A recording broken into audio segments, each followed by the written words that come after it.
like she was from a time where they were still binding feet, and God. she had her feet bound for many years of her life, and that's actually something that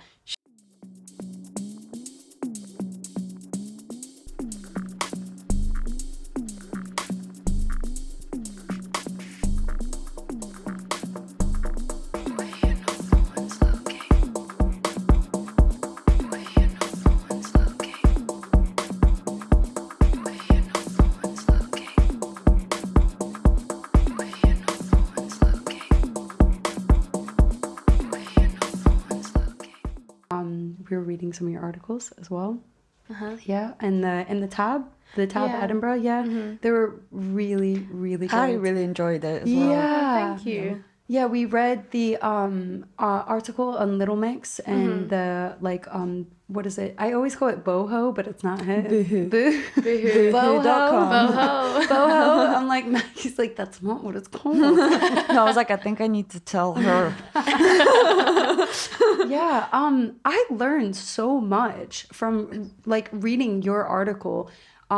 Basically, Little Mix came out with a how do you say, like a fashion line through, what is it, Boohoo. Yeah. And they had an outfits that were like classed as like oriental like wear in a sense, and it was just like taking a outfit.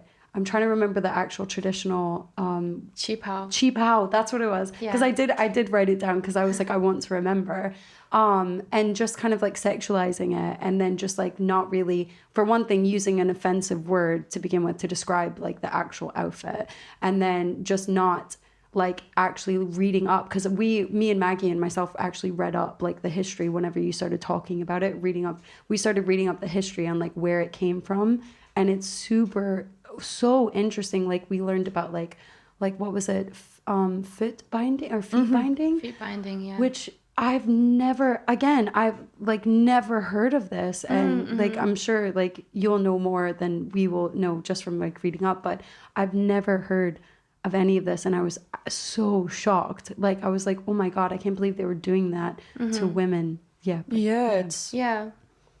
After seeing the photos, I was very shocked. Yeah, my great grandma still.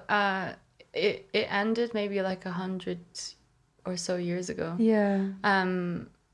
But it was like a sign of wealth and a sign of privilege, because you could just sit at home and do nothing all day. But it was also very oppressive because it was only women, and so that women couldn't go out and get an education. They couldn't like have a job. Their job was just to sit at home and do like household tasks. And my great grandma actually was like, she was from a time where they were still binding feet, and she had her feet bound for many years of her life, and that's actually something that she had to fight for, to unbind her feet, like just stop all of that against everyone's like beliefs, everyone's wishes, and just go out and like get a university degree. And I just think that holy shit, there's so much more. It just adds to how much she had to fight through to, like, an activist like you, like that's crazy, because I mean that dress was like made as a sign of like kind of gender equality, like, you know, women can stop, like don't have to bind their feet and all of this. And I was like,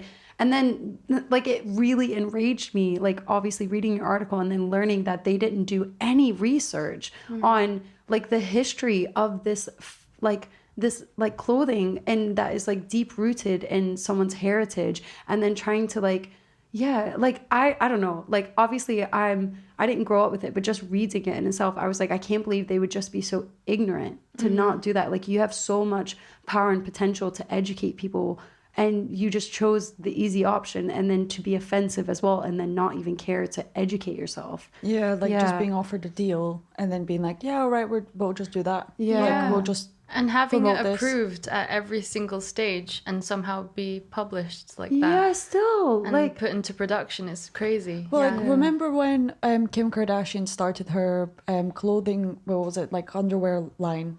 It's called Skims now, but it was called Kimono to begin with. That like how many people did that have to go through?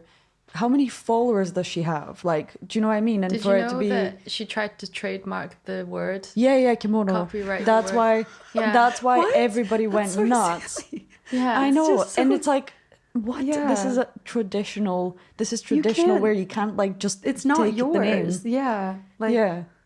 Well, I was gonna say it's like taking the word apple and trademarking it. Wait, what a minute. That's so funny. Yeah. It's unbelievable. When I saw it, I almost had to like refresh the page because I was like, there's no way. Like, there's absolutely no way that this is happening. Like, I'm seeing this. It was absolutely atrocious. And I just got really upset. Like, I got really angry. I got really, really upset because it's something that we never feel like we can wear because we're ridiculed for it. It's like part of our culture, but living here in the West, like being from a marginalized group, like we don't feel like our whole lives basically we have to hide away anything that makes us remotely different. Like we've spent our whole lives like trying to just fit in, and people telling us that we're weird for doing this and we're weird for wearing that. And so seeing they're weird. yeah, fucking losers. A bunch of boring bitches. Yeah, so when I saw that and they're being like celebrated for wearing that, like the stuff that we have to hide away, it just felt really unfair. Like it just felt so unfair. And it just made me realize because it's not something that you really think about that much until it happens, and you're like, wait a second, they can wear that, but I would feel really uncomfortable wearing that because people would make fun of me for it, and they have made fun of me for it. Because it's very like exoticized. It's very fetishized. Their collection was fetishizing the traditional dress. It's so offensive as well because like it was a symbol of like this huge movement and kind of like for women, and like and I was just like, actually my mind was blown. I was just like, this is so incredibly offensive. Like how could you do this? Like but money. I know, but still it's just like, I don't know, like just don't do it. Just like think or something, like and then again, like not only is that an incident, but then we read your like further article about what was it, they were marketing a t-shirt that said Chinese writing, and it was actually in Japanese as well, and I was just like, it's just so ignorant. It's just so stupid. Like, man, I see like people wearing t-shirts with like Russian writing on it, and it just says like the most random word that I've literally never even fucking heard of. It's like the longest word they could find, just so they could be like, lots of Russian letters, you know, just I'm like so cool on the keyboard. It's so silly. It's like, all right, well, I can read this and it says nothing. Like I got an ad for a Love Island game. It's like a dating game. You know? I've seen like, it. You have to like date people in your villa and stuff. I've never heard of this. Really, I saw it, and it's just randomly on Instagram as an advert, and one of the characters had a Chinese tattoo on his chest, and it said chicken soup.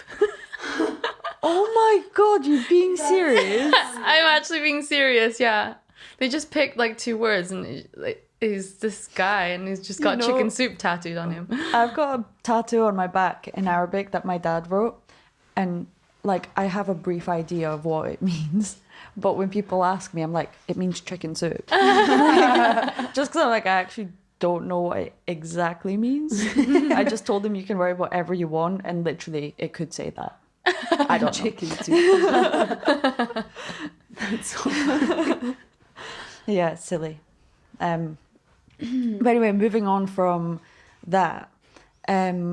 Wait, so then I'm like, what questions did we have? We had like so many. Yeah. So your family, your grandma live in Wuhan as well. Still, your grandma and grandpa as well. Yeah. Mm-hmm. And so they were there obviously during the pandemic, which would have been so scary. Like I remember like we follow each other online and everything, and just saying like, oh my God, like obviously this is scary for me and my family, but I couldn't imagine having someone like actually there, like family members. And I just kept thinking like, oh, like I hope they're okay, like I hope she's okay, like, you know, I hope her family's okay. Yeah. So like, what was that like? Yeah, it was terrifying. I remember coming back to uni on like the 7th of January 2020, And we got a lecture from this like an infectious diseases professor, and he just mentioned this, and he mentioned that at that time they had 30 cases in total, 0 deaths, and he was just like, this right now is like a hot spot on the planet, like